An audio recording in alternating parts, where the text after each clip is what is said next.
proud and blessed to say that I've helped over 700 organizations obtain their 501c3 status from the IRS. Never had a client denied or told no. I've even helped clients who've lost their status get it back.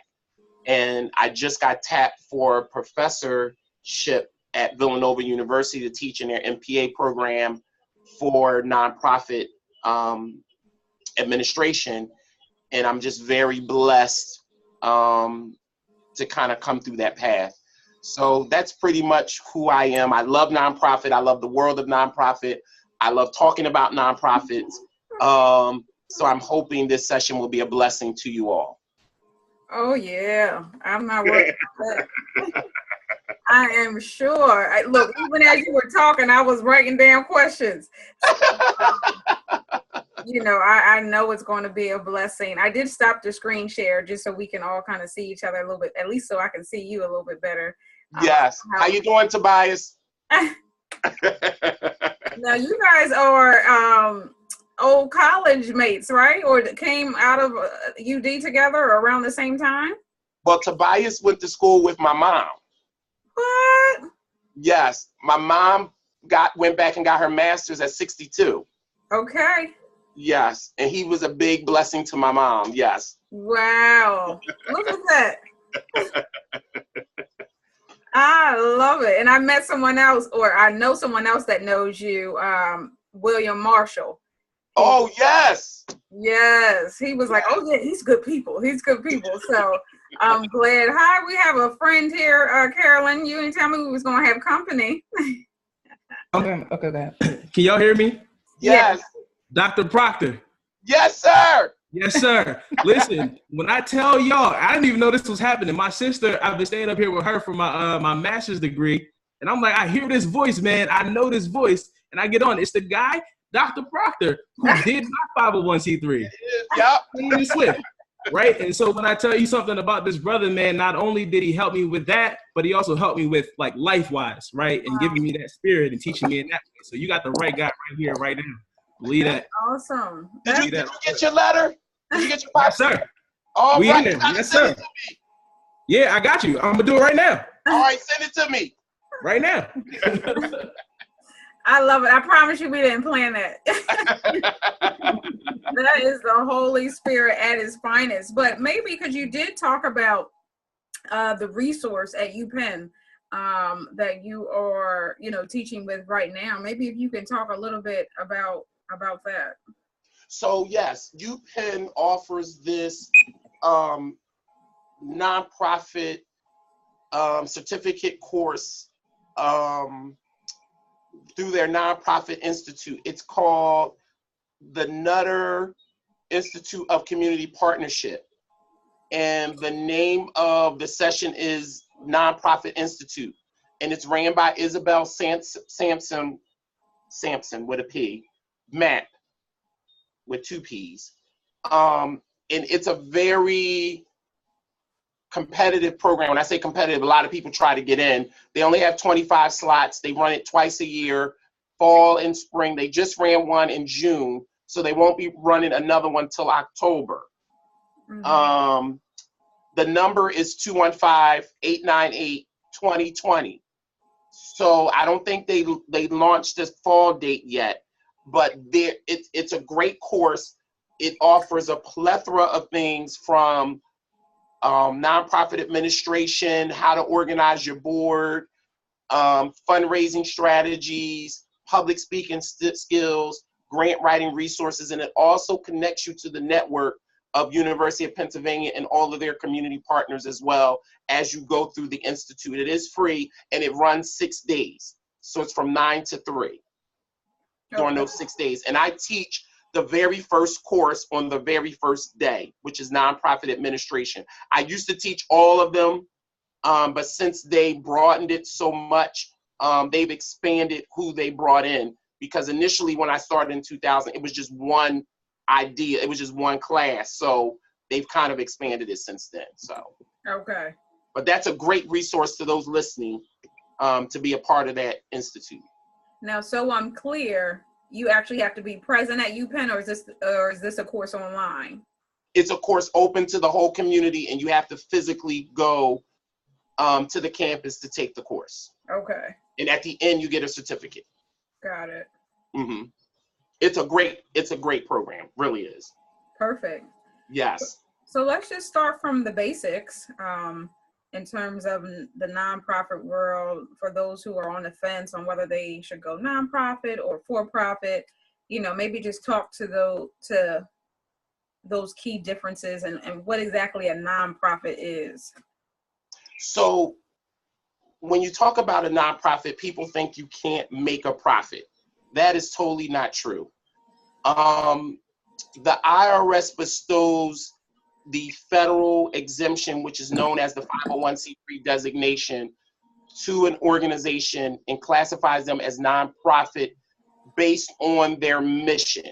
So if it's scientific, literary, charitable, religious, preventing cruelty to animals or children, the combination of those, or you're dominant in one area, the IRS says because you're helping society become better in some way and you're addressing a need, we're going to exempt your organization from ever having to pay taxes, federal, state, or local, on the income that the organization brings in. In exchange for that, we want you to be able to use that money that you would typically pay us as if you were a for-profit back into the organization to further its mission. If you have access money or if you made a profit based on providing a fee-based service for whatever you do, because daycares can be considered nonprofits because it's considered educational, you may charge the parents a fee.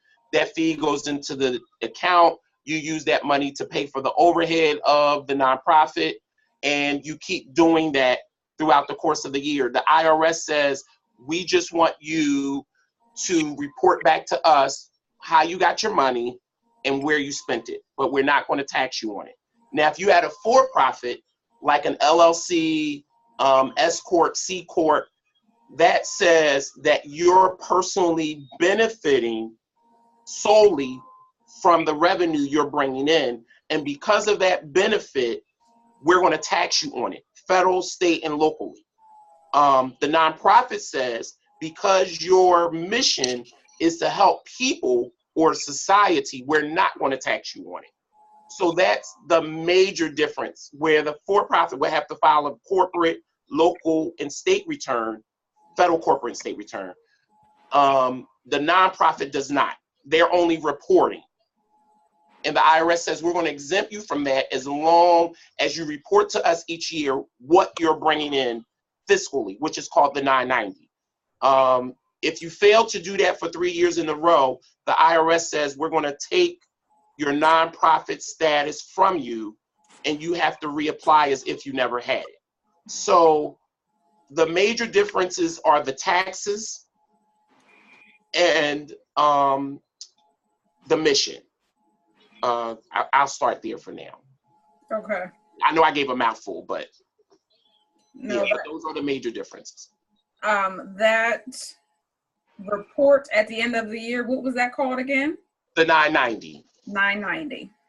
The 990, and there's 3 of them. There's the 990 EZ if your income or revenue for the nonprofit was under $50,000 a year. Mm-hmm. The 990 EZ is if it was $50,001 to $500,000. And then the form 990 without any letters attached to it is the big kahuna.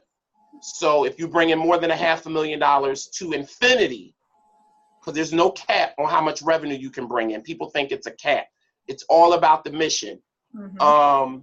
So you would fill out that form. So it's solely based on the revenue you bring in. Doesn't matter how you spent it and what you're left with. You could be left with a penny. But if you brought in $500,000, you have to fill out the big 990, even if you're left with 1 cent in your account.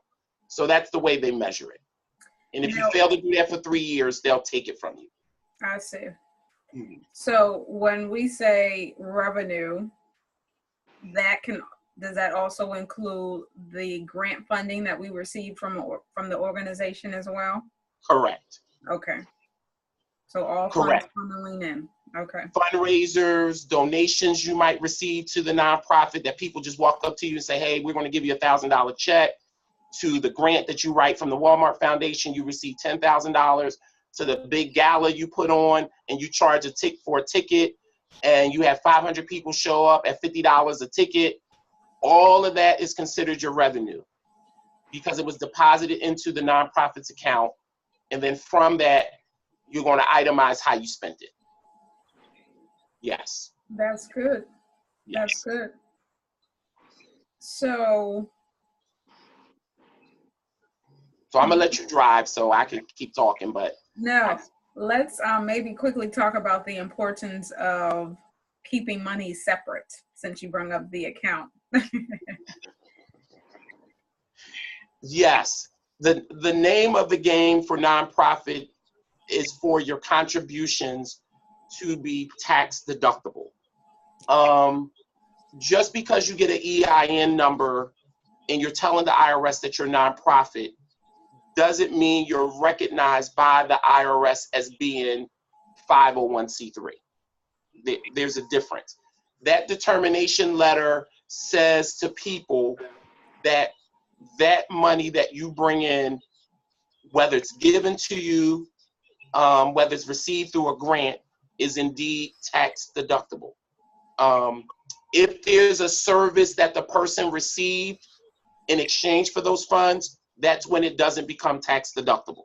So for example, if I throw a big gala and Kadesha or Tobias, you buy a ticket from me and it's $50 a person, I'm not responsible for giving you a letter for that $50 ticket because you bought the ticket knowing that you were going to go to a gala and you were going to eat.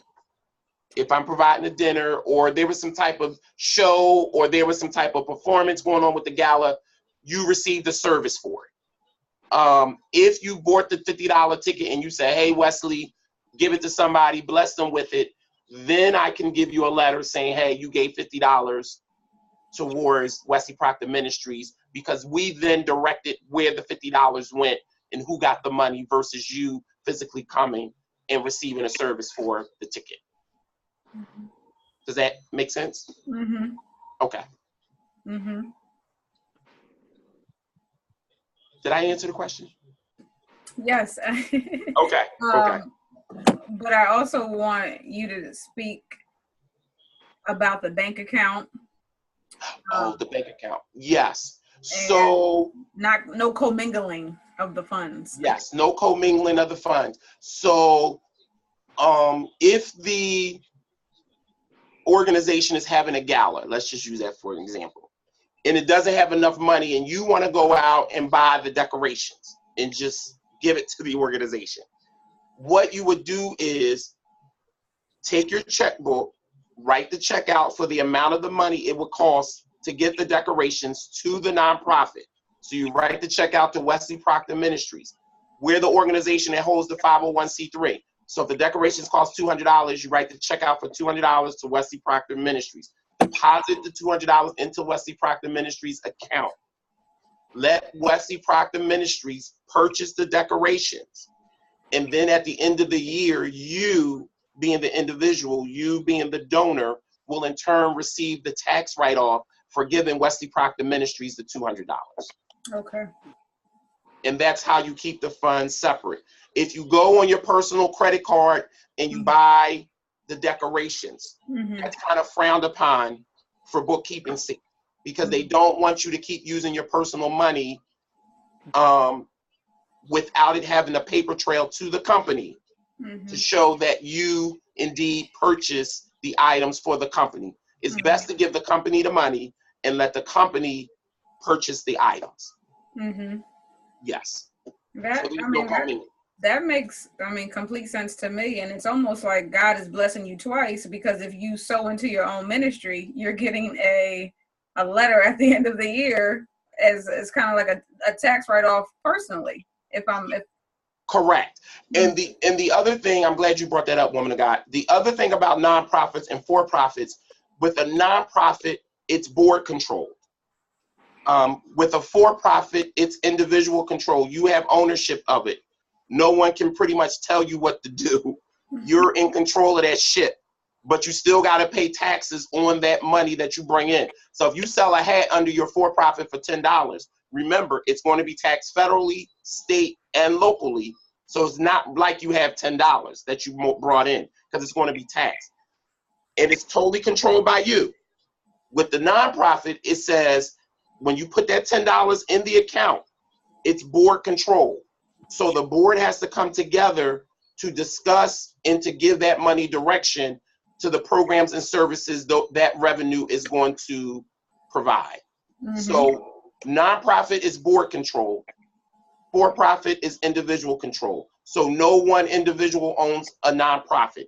And they make that clear because when you do the 501c3 application to get the federal exemption, it specifically requires each nonprofit to put in its organizing documents that if the nonprofit were to dissolve, whatever assets that are remaining must be donated or given to another 501c3 organization. It can't be split up among the board members and say, hey, you did a good job. We're going to give you 10,000. We're going to give you 10. We're going to give you 10. You can't do that. Or you're going to get the community center and, you can't do that. Yeah.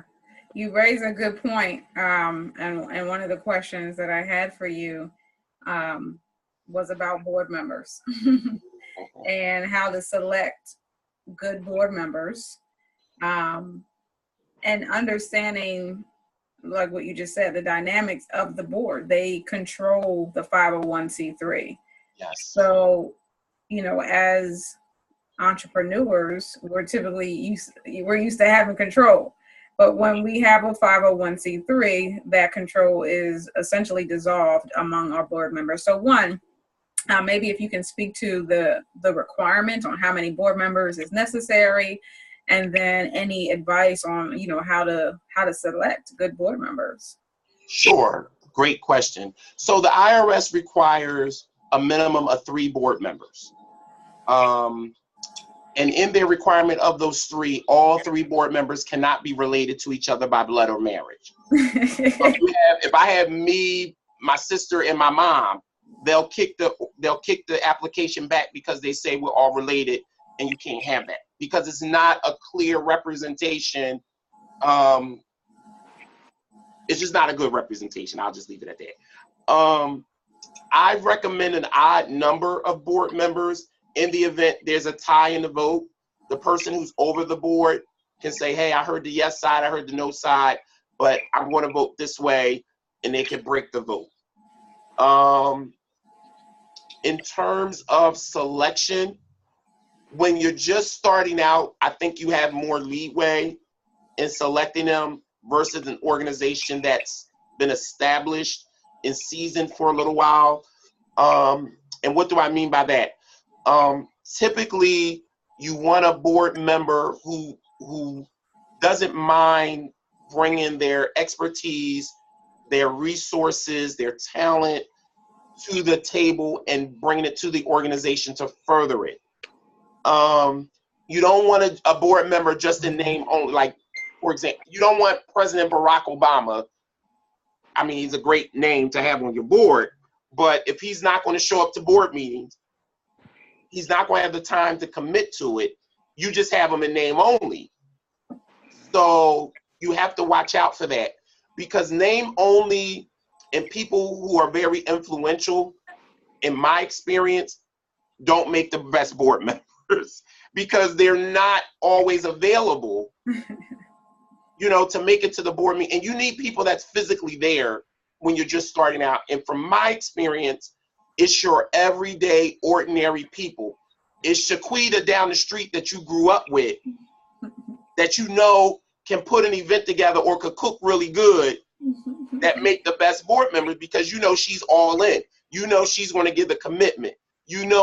Whatever that area is that you picked her for, to further the mission, she's going to do that, and you're going to be able to count on her. Mm-hmm. So you got to guard yourself from big name people only. It's good to have them, but right. You want everyday, ordinary people too that can help further your mission. Like your girlfriend who has a banking background, who wouldn't mind being the treasurer, or your brother that may work in mass communications don't mind setting up the social media page and keeping it afloat, or the church secretary that goes to your church that don't mind keeping the minutes for the meeting. All of that is important when it comes to furthering your mission. So, I think in the beginning, it's easier to pick the board members versus when you get more established, because then your criteria change. The mission might change. You've learned a lot through the years. Because in the beginning of mine, I picked people, but they weren't available. They weren't there. I had to go back to them and say, hey, do you want to be on the board or not? They told me no. So then I had to start over. So that's even harder. But in the beginning, you're more in control of who to select versus who you don't. Right. I hope that was helpful. Oh, that was very helpful. Yes. Very good, because I believe that I like that you mentioned President Obama, because I think one of his strengths was knowing what he's good at and then hiring other people who, are good at other things. Yes. And to me, it sounds like what we would need to do for our board, knowing our strengths. Yes. I'm good at marketing, but I really need somebody who's good at bookkeeping or good at baking, But also, in my experience with being a board member and having to resign, is that availability piece is key. Yes, Lord. You need people to work who is going to put don't mind getting their elbows, greasy, Yes. who's going to put in the work. And so I think that was awesome. And I wrote down, you said expertise, resource, and talent. Somebody who's going to bring those three things. And so that's critical. That's critical. Absolutely. And stuff you don't have to pay for. Somebody might be a good public events director or work for a major place that has venue space. Right. That makes a difference to an organization. Right. And one thing that the girls and I are thinking through, we'll probably just keep it to the three of us for right now. Good. But that doesn't mean that you can't consult or get wisdom from other people concerning your business or your nonprofit. Yes, and I do. Oh, not to cut you off, woman of God, but I do know organizations that have a board, the board of directors, and they have an advisory board.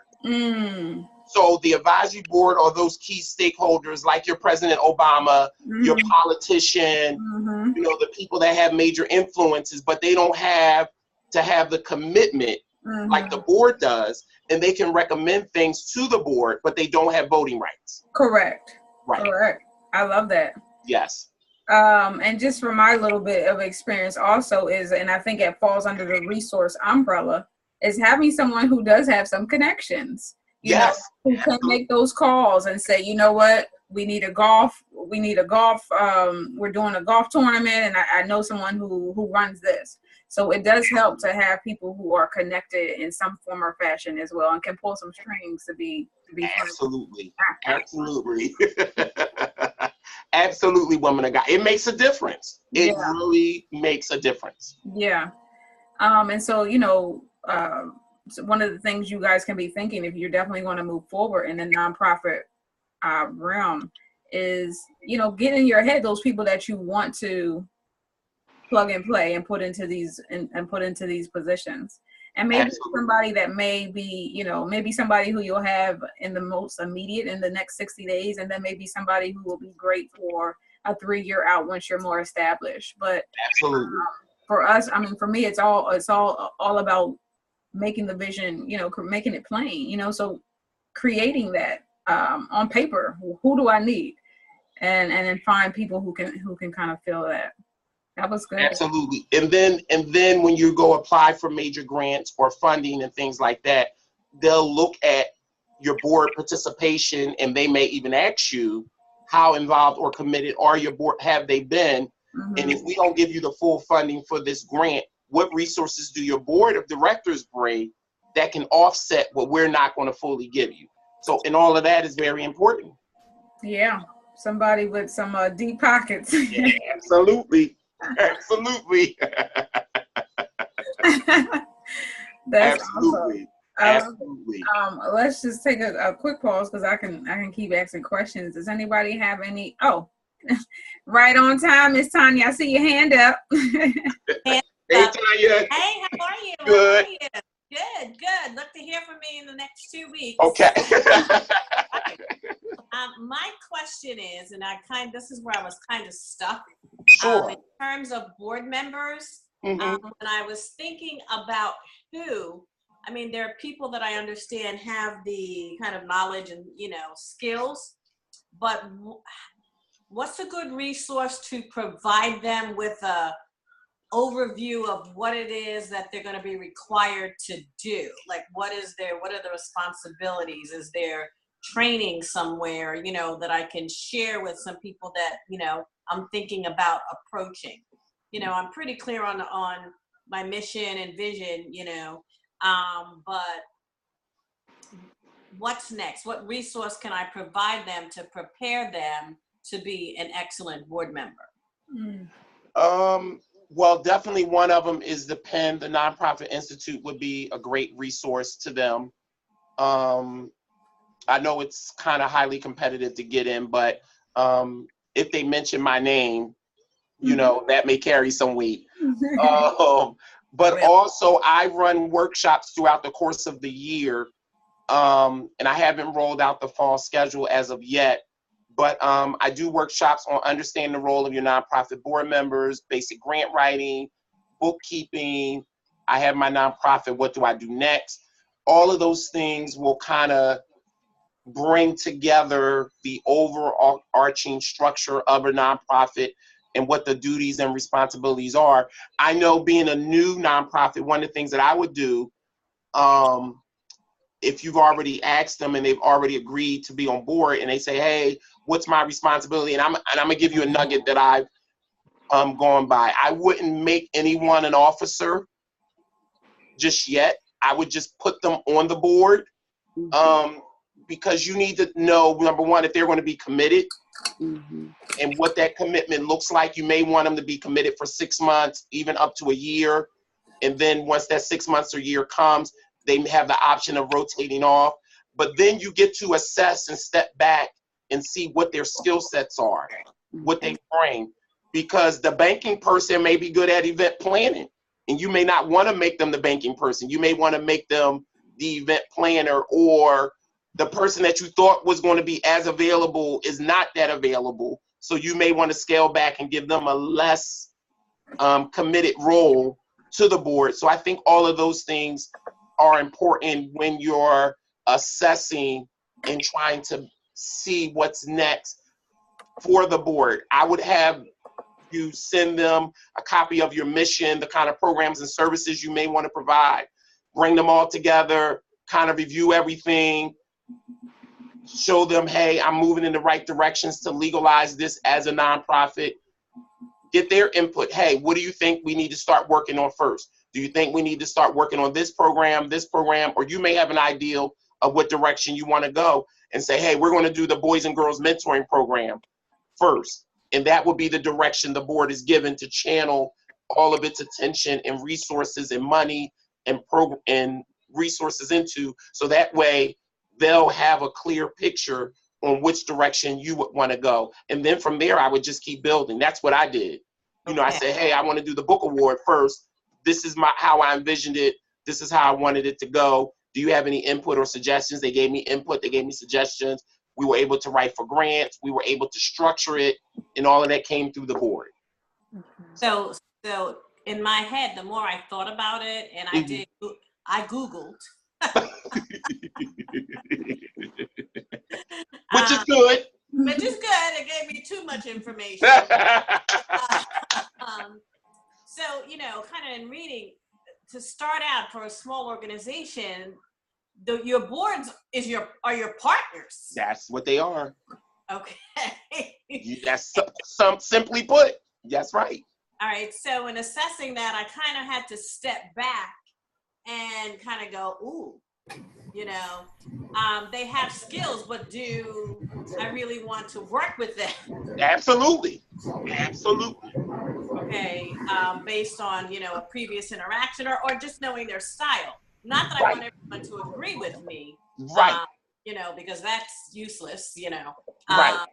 but they are my partners in, whatever endeavor I am in. So, okay. Absolutely. Got you. Did that help at all? Oh, absolutely, because I was actually kind of stuck. Yes. Yes. And being able to say, okay, here's the mission, here's the vision, but that's lovely. They get that, and they know that because they know me. Right. But like, this is what you need to do. Okay? Right. Absolutely. This is what you signed up for or are signing up for. And then the bylaws, okay, are how the organization operates as well. Correct. How it runs its meetings, how decisions are made, there are no conflict of interest, and voting on matters, things like that. Okay. So would you recommend having a template of bylaws Yes. before you get,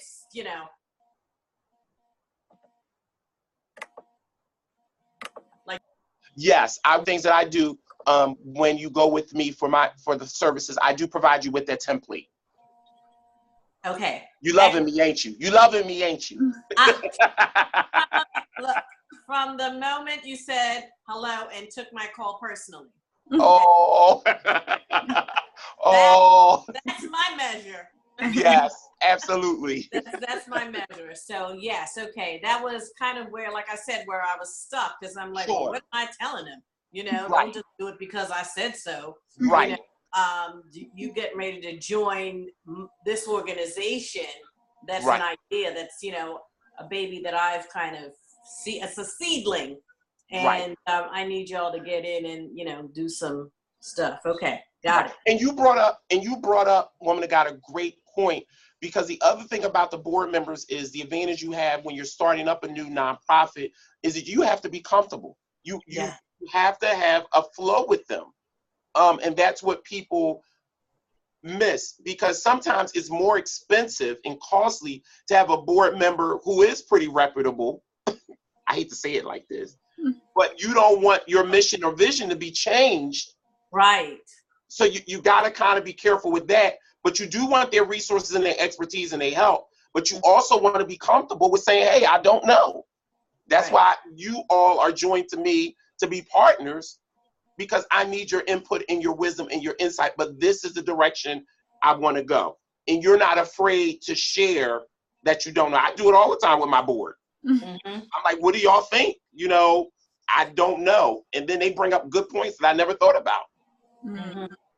Okay. Yeah, the advisory board was awesome as well, because there are people who will provide me input, yes. but the nature of their experience, expertise, management style is, it's just from an advisory capacity would be where I would look for them to.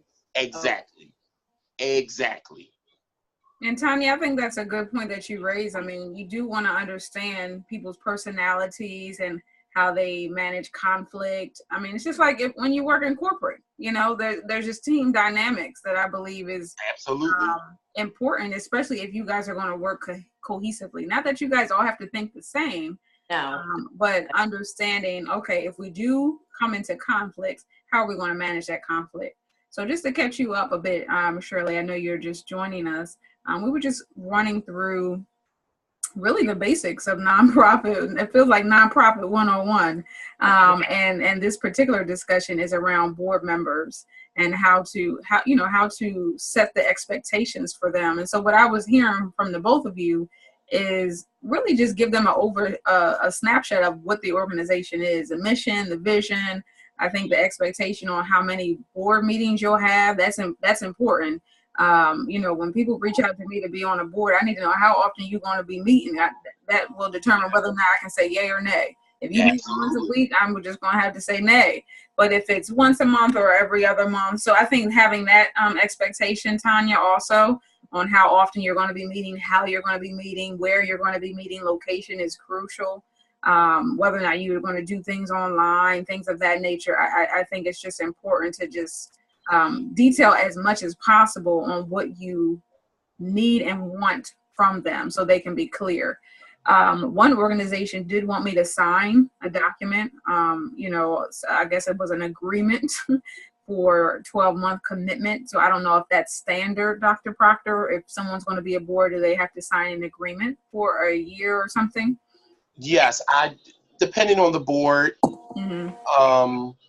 they can have you sign an agreement. I know for my board, I do a year commitment, and then at the end of the term, we'll evaluate it and see if the person wants to rotate off or they want to get back on. So that way they're not locked in for a long commitment. Then there's another board I'm on called Philadelphia Futures. They have a 10-year commitment.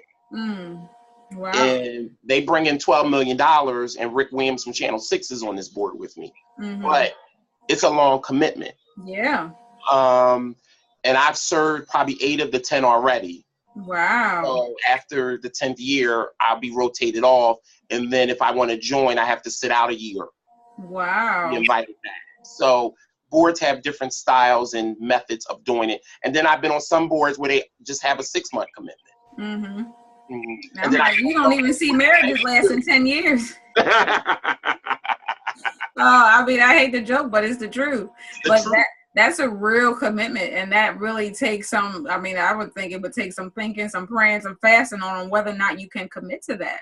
Yes, absolutely. But I mean, that kind of raises a good point also for if you feel like you have to convince or persuade people, you know, board, to me, I think sitting on a board is actually a good resume builder. You know, if someone is looking for some additional responsibility, maybe they're in transition between jobs or something like that, that's another way for you to pitch it. They can have some responsibility, and although in the beginning they may not necessarily be getting paid for it, but it's still experience. So absolutely, you know, that's definitely a way to pitch it as well. Absolutely. So Tanya, thanks for starting us off with some questions. Did anybody else have any questions before me and him talked about something different? Oh, I'd like to have like a sample commitment letter, because I like that. Because I mean, that's going to let me know, you know, you don't know what somebody has plans to do that they haven't shared with you, you know, in 6 months. Yeah, can I have your email address? Sure. TB 19. B as in boy. T as in Tom, B as in boy. 1953 at Yahoo. Okay. And Tony, I don't know if you know how to send a chat message on here, but maybe so he got it down correctly. Maybe if you can send him a private chat. Yep. So he spells your name correctly, or your email rather. I can't send it now, but. Any other questions before I kind of switch topics a little bit? Okay. I'm gonna send it to you. Go ahead. Go right ahead, Tobias. Oh yeah. So yeah, Wesley. Hey, Tobias.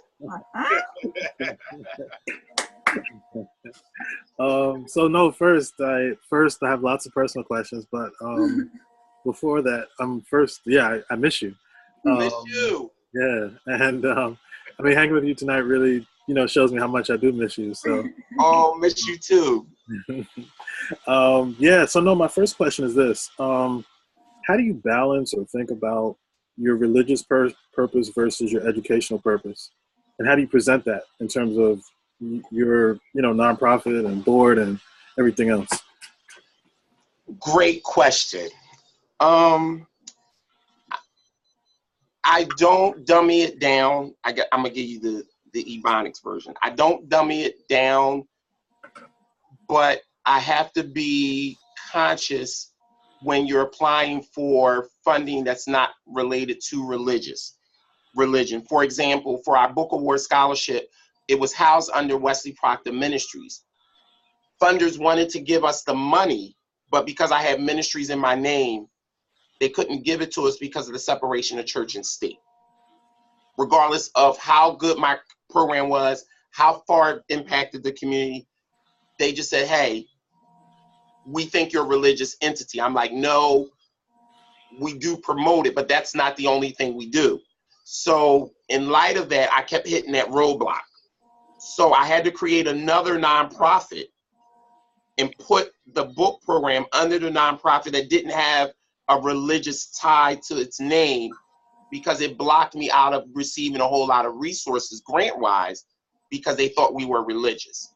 So if I had to give anyone any advice, if you want to do religious things, keep your name broad enough so that you can include the religious aspect as one of the initiatives or programs within your nonprofit, but don't have Jesus Christ Superstar as the name of your nonprofit. You know what I'm saying? Because people are going to automatically think you're religious. That's just the world we live in. And because of that, it's going to knock you out of the glass ceiling of receiving money. So to answer your question, I was forced to learn how to balance it, because once we kept getting turned down for grant funding, and I would call the funder and say, hey, why didn't you give us funding? She was like, well, we just thought you were a religious organization. I'm like, no. Why would you think that? They said, because your name is Wesley Proctor Ministries. Mm-hmm. So I had to create another 501c3 and house all of my community-based programs under that so I could receive funding for them. So that's how I've been balancing it. And I know God will give us wisdom in how to operate in the world.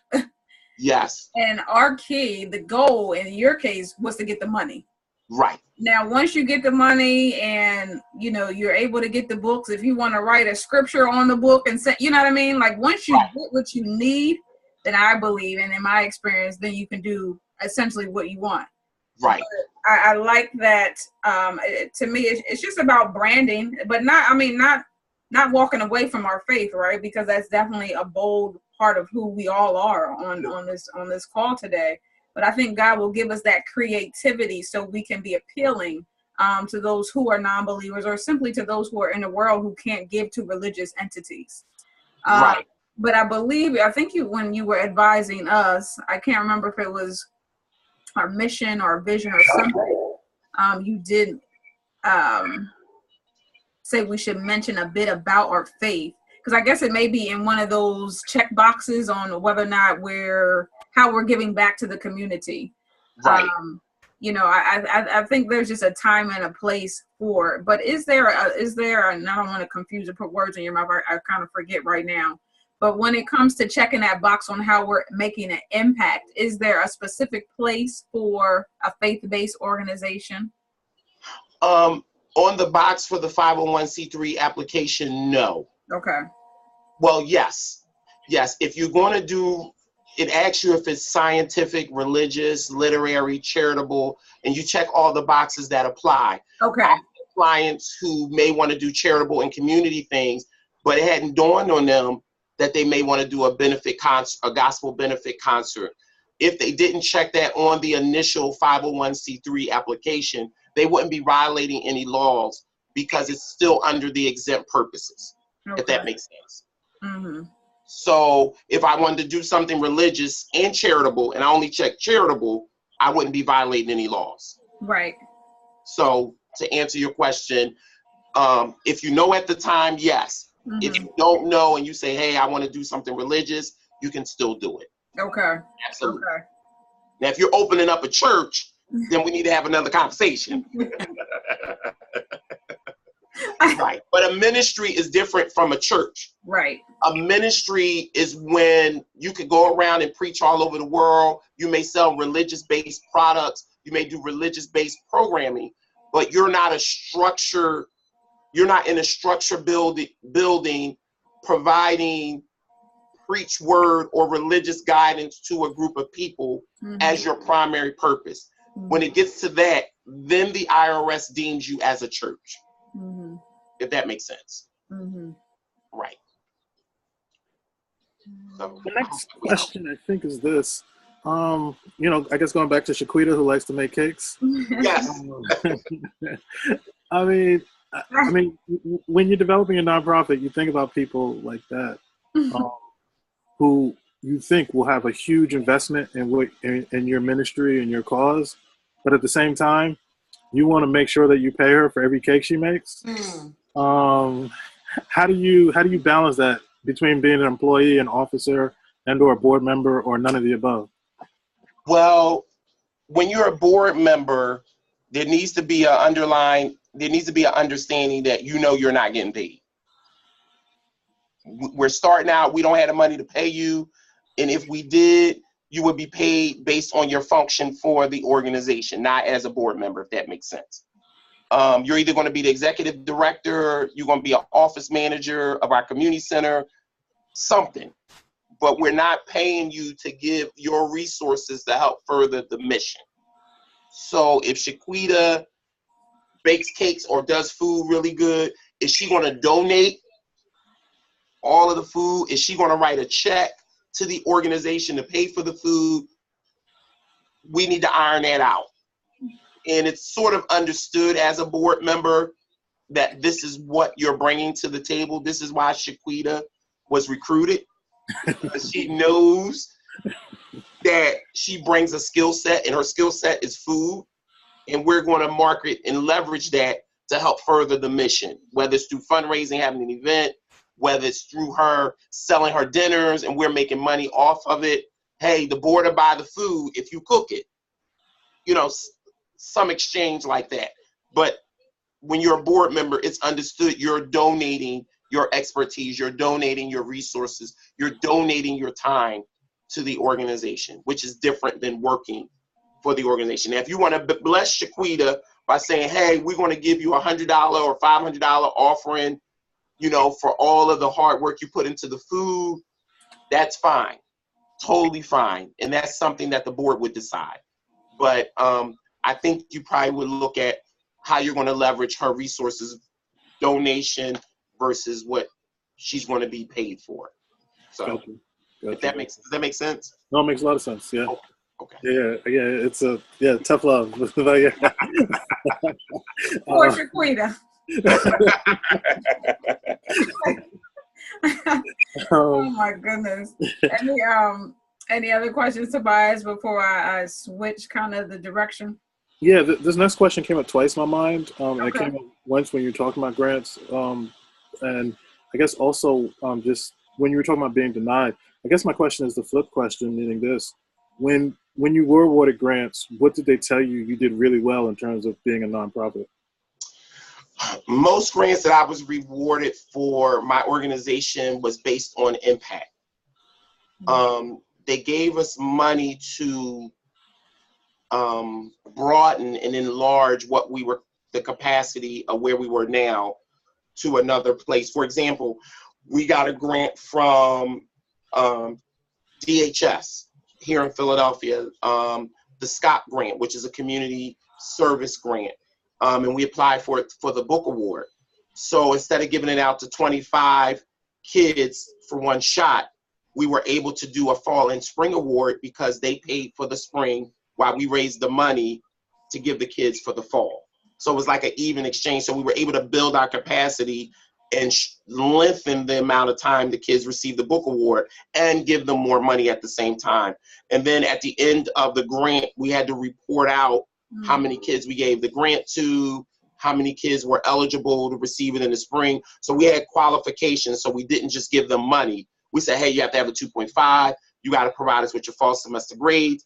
And we made the grant payable to Barnes & Noble. So we knew the money would be earmarked for books. So we kind of gave the funder that insulation that we were going to use it exclusively for what we said we were going to use it for.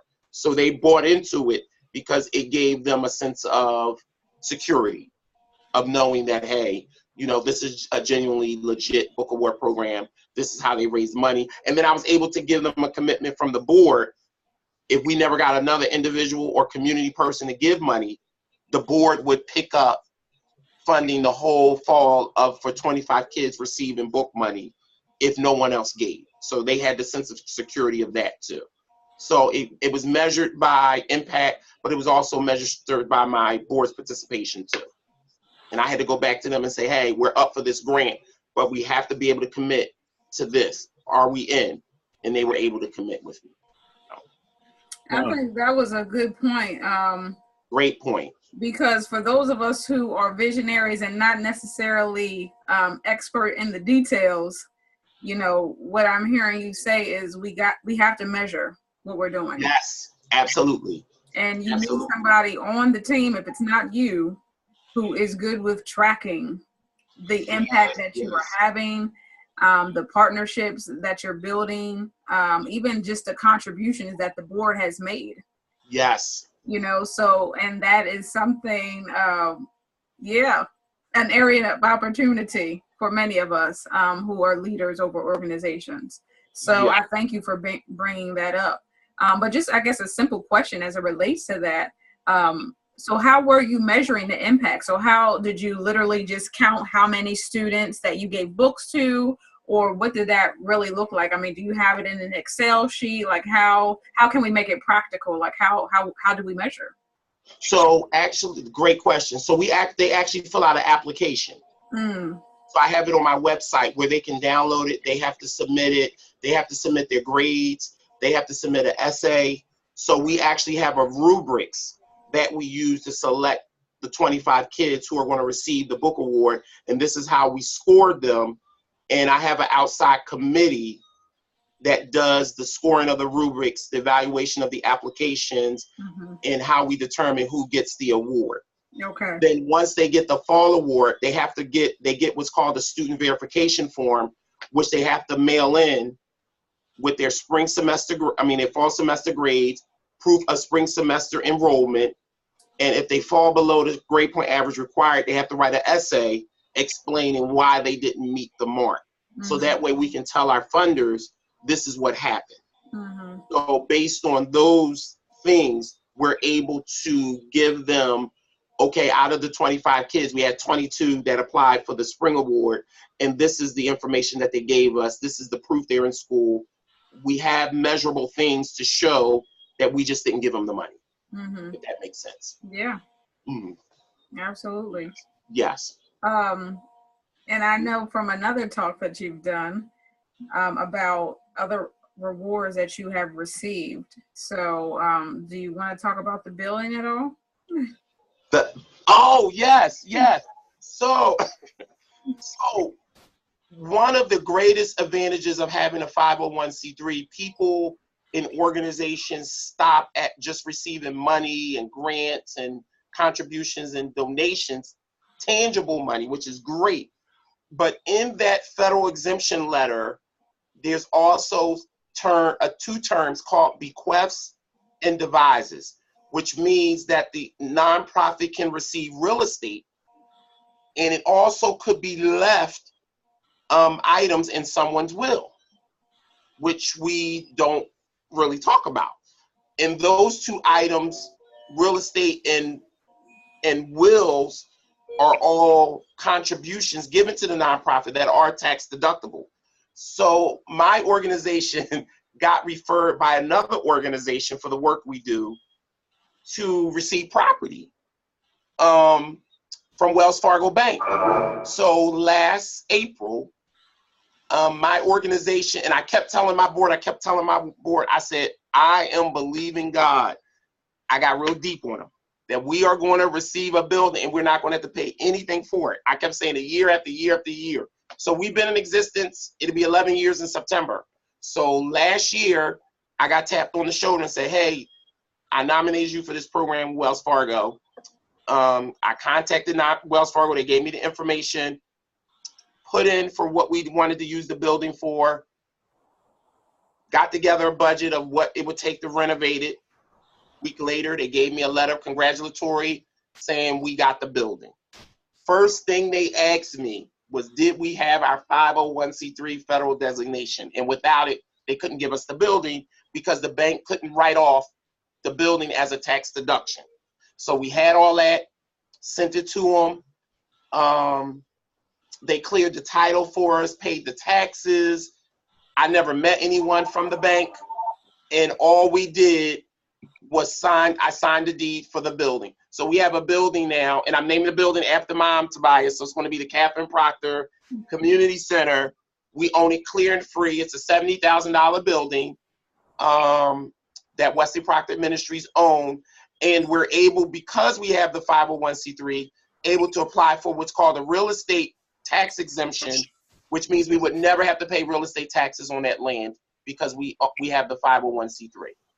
So it's a blessing, and we're still trying to raise money and get people to rehab it, which is a whole nother animal. But we own the building, and it's ours, which is a blessing. Yes, it is. Yes. Yes, it is. And we don't have a mortgage. Thank you, Jesus. Amen. Look, touching to that anointing.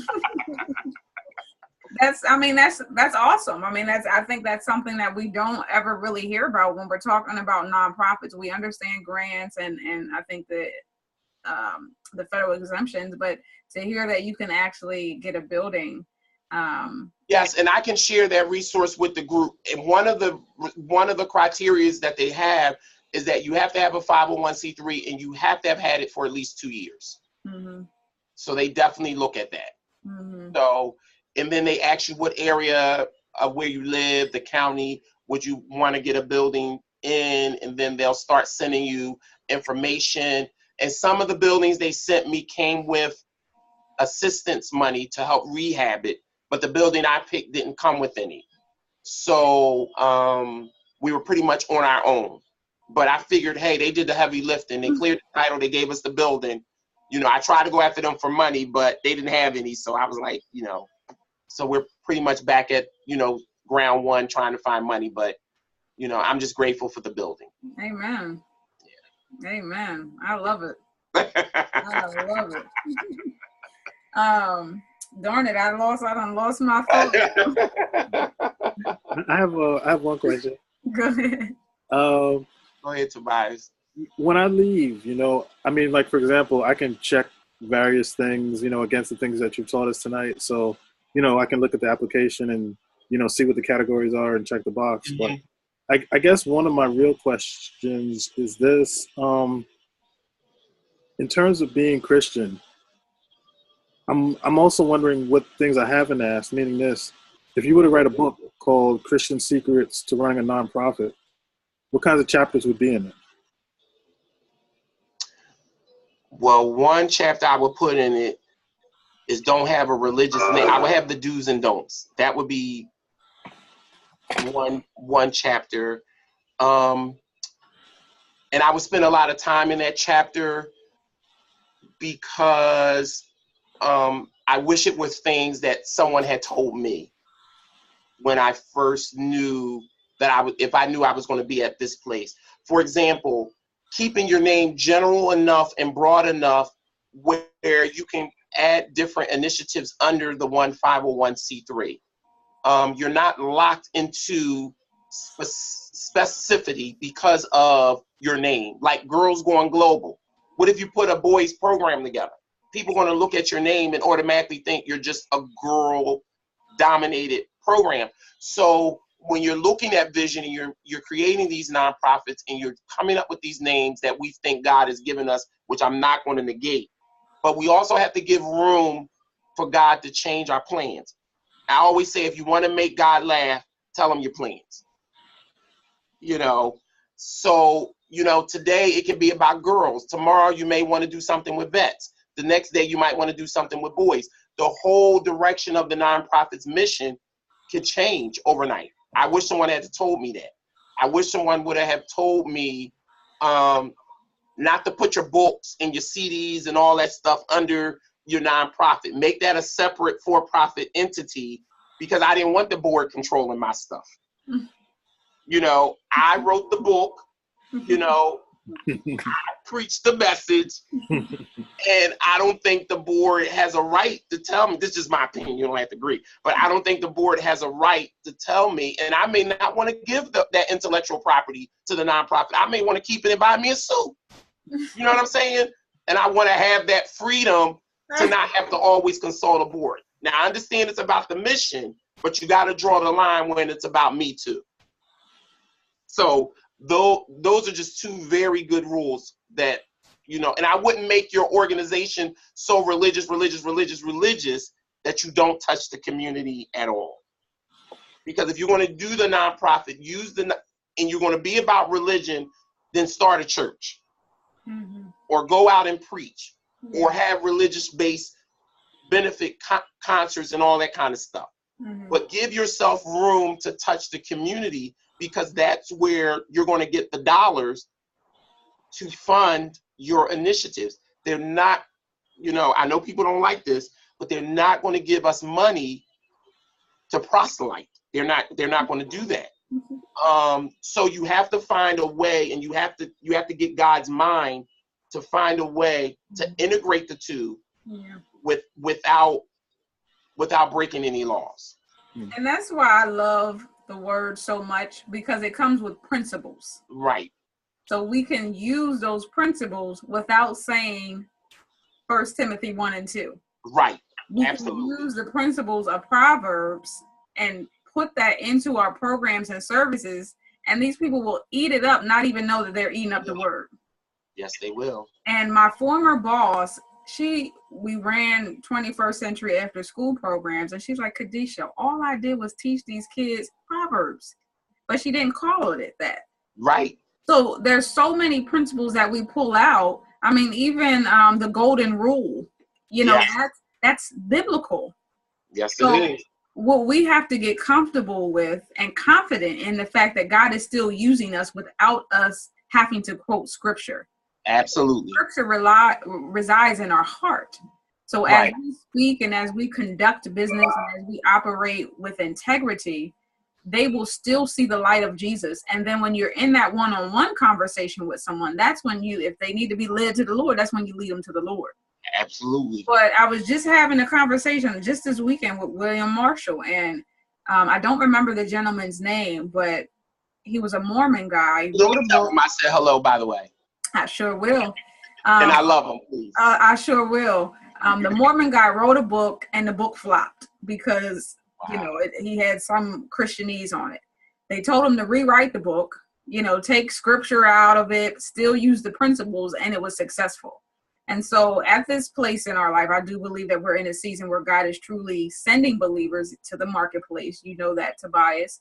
But we have to be strategic and creative, that we still use the scripture, our foundation, but put it in a way that they will receive it, that they will feed on it, and they will love it. And then you'd be like, dang, Jesus, that ain't nobody but you. But they don't know yet what they're getting. Right. Yeah. That's good. And then what you say, you want to go buy a suit. And I don't want the board to have to tell me, I don't want to have to always go through the board to have to buy a suit. You know what I'm saying? But that was good advice that you've given, Wisdom on the Wall. It just so happened that our book, we all wrote together, that particular book. But, there are things there. I mean, there may be projects that we want to do individually. And so he raised a good point, and maybe you can elaborate a bit on it, on having the nonprofit and the LLC. I just believe in my spirit, and have believed for a while that, the Joel Osteens of the world, the TD Jakes, they have both, Yes. And I believe there's a reason for doing so. Absolutely. And the biggest reason is the taxes. Yeah. You really get the write-off with the nonprofit, and people get to contribute to it, and they personally benefit from it. But then there comes a place where you have to be wise in your business dealings, because I've seen hundreds of clients. I've done this for many years, and the number of people that come in my office, oh, we're partners, we're going to do this nonprofit, nothing's going to happen to us, and I get that. But then when something happens, they're calling me and say, how can I get her name off of it? And how can I get his name off of it? And no one prepares for them to have stuff on their own. And the for-profit gives you that flexibility to be able to say, I want the book to go here. I want my consulting to go under the nonprofit. I want my t-shirt line to go under the for-profit. You have more flexibility to move between board controlled and individually controlled. You're going to be taxed for it, but you're in control. So like I have Wesley Proctor Enterprises, as well as me having Wesley Proctor Ministries and Foster Community Development Corporation. But the CDs that I produce through preaching, the tapes that I produce, the books that I've written, all that's under the enterprise. So if I have a book signing and I raise the money, it goes to the enterprise, and then the enterprise is able to donate money to the nonprofit if it chooses to. Now, I'm gonna be honest with you. I don't always donate money to the nonprofit because I want to keep some, and that's just real talk. Because you want to go get your suit. I want to go get me a suit, and I want to go to Del Frisco's to dinner, and I don't want to have to say, Oh, board, can I go to Del Frisco's to get dinner after the $180 I done sold for my books? I don't want that to go through the board. I'm just being honest, you know. So, but then at the end of the year, when I raise $3,000, $4,000, $5,000 under the enterprise, I get taxed for it. So the other part of it is that that's a great strategy to bring yes. up, because there is time, effort, mind, Yes, everything that you have Mwah! contributed. Mwah! So right there, and so you need that way to be, you know, God's gonna reward you. Yes. For what you have done, and being rewarded and having a nice dinner, you know, is not something that you need to, you know, he wants you to have to check with somebody. Absolutely. So, and ask the board for it. Yeah, I'm right there. I'm right with you. Yeah. So I guess, you know, as we are winding down, maybe just talk about this tedious paperwork to establish this great 501c3 that we all so desire. So we would get a tax ID number, which is the organization's tax federal ID number. So since you don't pay taxes as a nonprofit corporation, you do need like what's called your business social security number. That's what I like to call the EIN number. But if you were ever to have employees and go through a payroll company or anything like that and have to file 941s and pay taxes on their salary and all that, that's what that number is garnered for. Then once you get that, we would incorporate you in the state that you'll be primarily doing business in. So whether it's through your home, whether you found a space, wherever you're going to be doing business in, you would incorporate it in that state and let the state recognize you as a nonprofit corporation. Then once you get that paperwork back like Kadesha did, we would then go for the federal exemption, which is the 501c3 designation. So that 501c3 letter allows you the federal exemption and also allows you to operate your business in any of the 50 states and for you to take advantage of all of the wonderful exemptions that come with it, whether it's applying for a grant, whether it's not paying taxes on the revenue you receive. Because you're recognized by the state through your articles of incorporation does not mean you're recognized on the federal level as a 501c3 entity. Being recognized by the state and having a federal status are two different levels. The federal level, it allows you that if you ever move from that state that you originally incorporated in to go to Nevada, you'll be able to take your 501c3 with you. If you wanted to operate different chapters in, you know, throughout the country, that 501c3 will go with you. We would then apply for the IRS Form 1023 application to get the 501c3 designation. If we were to do the long form, it would be $600. It would be a $600 user fee, and you would have to wait up to 6 months to get the status. There's another form that the IRS just came out with, which is the 1023-EZ, which you can do online through their portal, which costs $275, but you would get a ruling within 90 days. Both of them, you could read the instructions and do, but I would err to caution that if you don't know what you're doing, to get someone professional to do it. And they even tell you that in the instructions, because you can check one wrong box and it can take your application to a whole nother arena. And you'd be like, well, how did you get that out of that? So that's the main thing. So what I do is I handle all of the paperwork. All you're going to do is smile and sign and give me money. I'm going to handle the rest. So any correspondence you get, any paperwork that needs to be done, I'm going to do all that for you, provide you with copies of all that, answer any questions that the IRS may have, whatever it may be. I'm going to be the one doing it all. My retainer for doing it all is $600.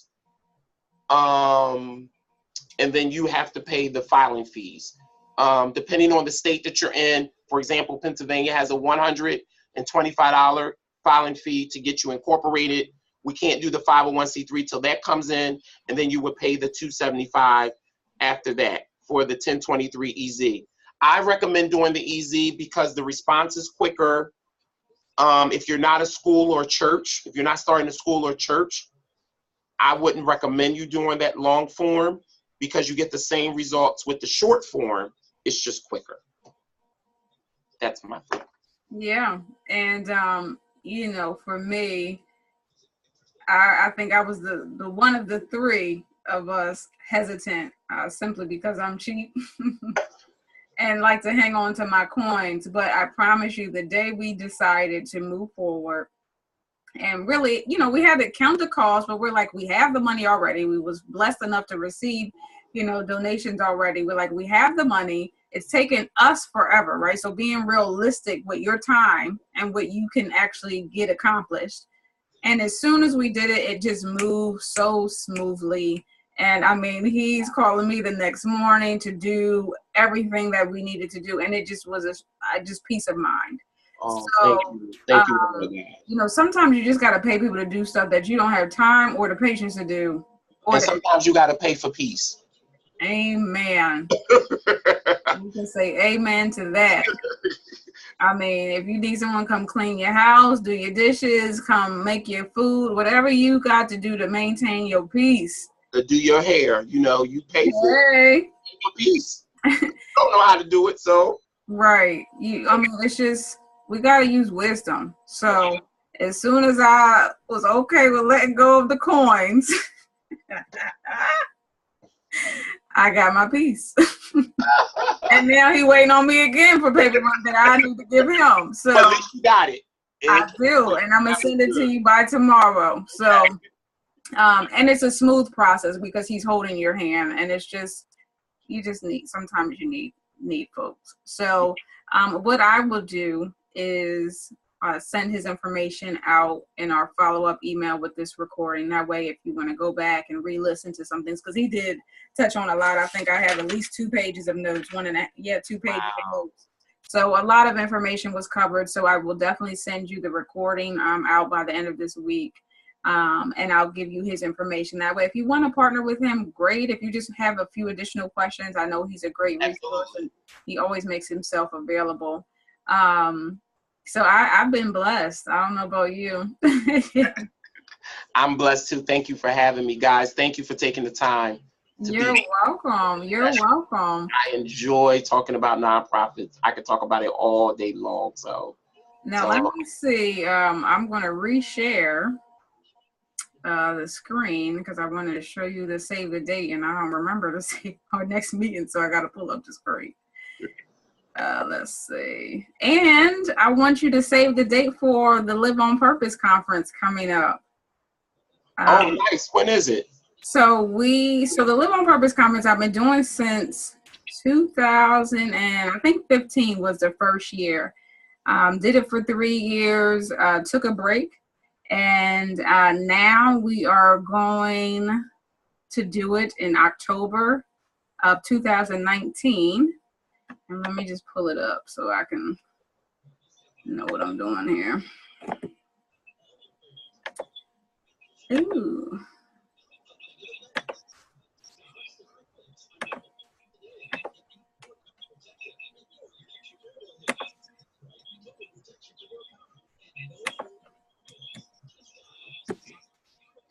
Real quickly, I want to remind everybody, and Dr. Proctor, this is good for you too. Nice. This is one of the things I encourage my clients and myself. I remind myself to pray for these things for our business and our ministry. Is the divine connections, divine cash flow, divine charisma, which is Greek for our gifts, divine confidence, and just divine consistency. And I just found when you pray and cover your business, like God answers. Yes. So I just wanted to share that with the group. But I do want to share with you October 12th through the 17th, 2019. We are taking the Live on Purpose conference to a cruise. And now I'm thinking about it, I'm looking, I don't even think any of you have been a part of the conference yet. Tobias always supports, but I have yet to see him present. He always sows, but hasn't been there yet. But we are going cruise. I believe that God wants to take it to the nations, and we're just going to start little by little by going to these different areas. So we are going to Bermuda, and that will be in October. So you'll be getting some information on that. I'll be sharing.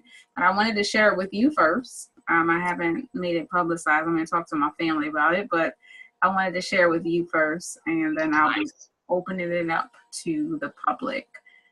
Because 2019 will be here sooner than you think. Yes. Pray, plan, and put our coins away for that. And then our next meeting is going to be Tuesday, August 28th. So it's actually 4 Tuesdays from today. Nice. And I just want you to pencil that in. And I think that's pretty much all I have. I'm excited. I hope I know for a fact that you got a lot of nuggets out of tonight and that you were blessed. I know I was blessed. It was a lot of information, a lot of things to process, but at least it has you, can have you going in the right direction. Again, if you have additional questions, I will definitely send out Dr. Proctor's information in our follow-up email. But I was blessed tonight. So I appreciate you, Dr. Proctor. I'm going to give you a round of applause. Thank you, woman of God. Thank you. Thank you all. Tobias, you look like you had a question. Oh, no. I had something totally off the road. October 14th is my mother's birthday, so I wonder if we can negotiate the date. Well, you can bring Mama with you. That's a great idea. It sure is. Mama, Papa, brother, everybody. Trying to fill this thing up. Tobias? Oh, sorry, what's that? Has your mom ever been to the Bahamas? No, she's never been on a cruise, so this. Oh, that would be. Oh, she would love it. Yeah, and we want to Bermuda. Don't get it twisted. I said Bahamas. I meant to. Sorry. No, it's all good. We may hit there next. No, it's gonna be a good time. I was waiting. You may not know, but I try to be led by the Spirit, Dr. Proctor, in everything that I do. So. Sure. God gave me the cruise 2 years ago, actually, 2017, but I didn't know the location. So I feel like the Spirit has released the location. So now I'm ready to start planning. And actually, it will be my first cruise if I don't cruise before then. So, definitely. But you're going to love it. Yes, I love cruises. Yeah. Cruises are nice. Shirley, were you going to say something or ask something? Oh. Okay. I thought you had your hand up. Okay. Awesome. Well, yes. Wesley. Early start time. How do you guys like the 7 o'clock instead of 8 o'clock? It's good for me. This is Tanya. Okay. All right. Cool. Are you about to say? Oh, Carolyn, you about to say something? Okay. And Janice, you were a bit quiet. Do you have any questions? Janice done fell asleep. No, I'm joking. All right, ladies and gents, be blessed. Hi, I'm sorry, I did fall asleep. I had it on mute. But I was blessed and I enjoyed it. I took a lot of notes and I had a good time. So thank you. You're so welcome. You're so welcome. Oh, and don't forget we got prayer in the morning, 6 a.m. I'll be there. All right. Love you guys. Have a blessed night. Love you too. Thanks so much, Wesley. Bye-bye. Bye.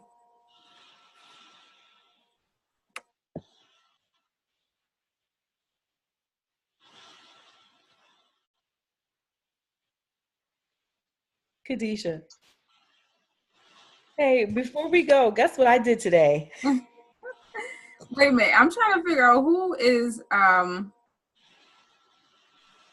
Katrina, are you there? That's my cousin. Oh, okay. I was like, who is Katrina? Do I have a new somebody?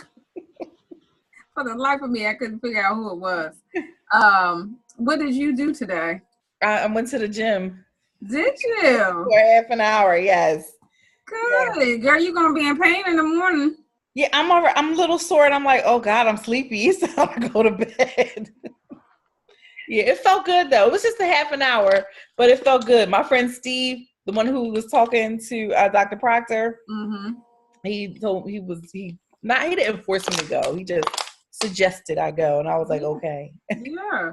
I mean, little by little, 15 minutes, 30 minutes, and over, soon you'll be like, oh shoot, I done been in here 45 minutes to an hour. So, you just start where you're at. That's good. That's awesome. Thank you. You're welcome. How you been? I've been good. And how's the little one?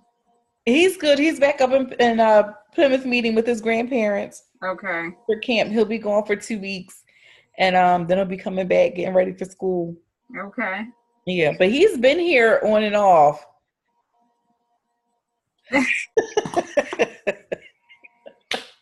That's my baby. I love him. I know. Get ready. Because when is he coming back for good? At the end of August? It is the second. I think it's the third week in August. Okay. He's coming back for good, and then he starts school. I think it's the 27th or the 29th. I don't remember, but it's in the 20s, late 20s. Okay. Yep. How about you? You been good? I have. Good. Good. I like your hair. It looks nice. Oh my goodness, it hurts. It does. I took some leave right before we got on this thing. Oh my goodness. Okay. Yeah, trying something a little different. I wanted to see, how these things would look. So I like them. It's gonna take some time to get used to them, but for now, I can't wait till they loosen up. Yeah. Okay. Good. So I'm glad. So were you able to get some good information from the call? I was. It's still a little like I guess because I'm thinking like I'm not really interested in nonprofit right now, but because it's not my focus at this moment. Right. But I'm guessing like maybe in the future I'll do something because I would like to bring something down here in Dover and work with the community and different churches, like one of the churches that I was volunteering at. Maybe do something with them or other churches around here. I'm not sure yet, but it's in my view, but it's just not my focus right now.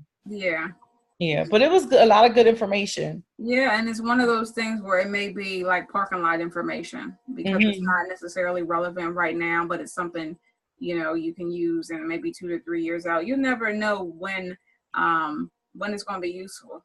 I think I can't remember if I shared with you before, but as I would enter different businesses or different engagements and projects, I would look back on my bookshelf and would see all these books that I had pertaining to these things that they just been sitting there collecting dust because I didn't need them at the time. But, once it's time for you to move in that direction, you'll have at least some of these notes. You'll obviously have him as a resource, a good connection, so you can always reach back out to him at that time. Okay. Yeah. But, yeah, God wants us to take over, child, in the for-profit and the non-profit sector. So yes, indeed. Oh, well, enjoy. Also, can you hear me? Oh, can you hear me? Yes. Hi, Katrina. Hi, Katrina. That's my life coach, Kadesha. Kadesha, that's Katrina. Hi. I was so confused. I said, who? I was looking at it like I didn't say anything. But I'm like, who is Katrina? Hi, Katrina. Were you able to glean some good information?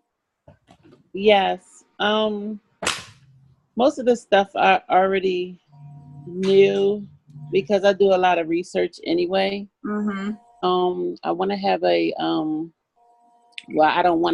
going to have a nonprofit geared towards at-risk children. Okay. So I want to do it like a community/recreation center.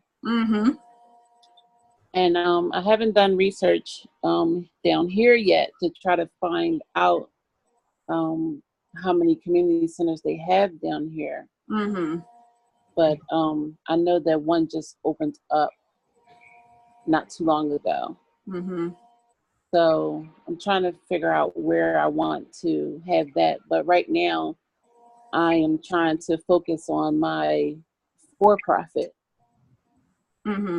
Because I feel like, that can give me the capital that I need for the nonprofit since it's such a big project. Absolutely. And, you know, you want to, I think the more you focus, the more you can get accomplished, and then you can, you know, leverage what you're doing in your for-profit to, you know, use the resources, the skills and all that for your nonprofit. You know, you don't have to do everything at the same time. You know, sometimes we create these hurdles for ourselves thinking we need to do everything in 12 months or less. But I think focusing on one thing right now will help you be effective and help you to produce. And then you can leverage that to your next, you know, your next assignment.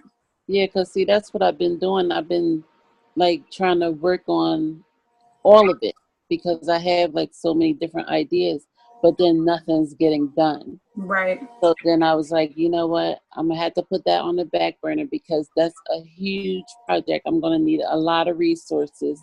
Mm-hmm. You know, a lot of connections. I'm going to need all of that. So if I work on my for-profit first, which is I bake. So I'm not sure if I want to do like open up a bakery or if I want to have have like some type of event baking kind of thing going on.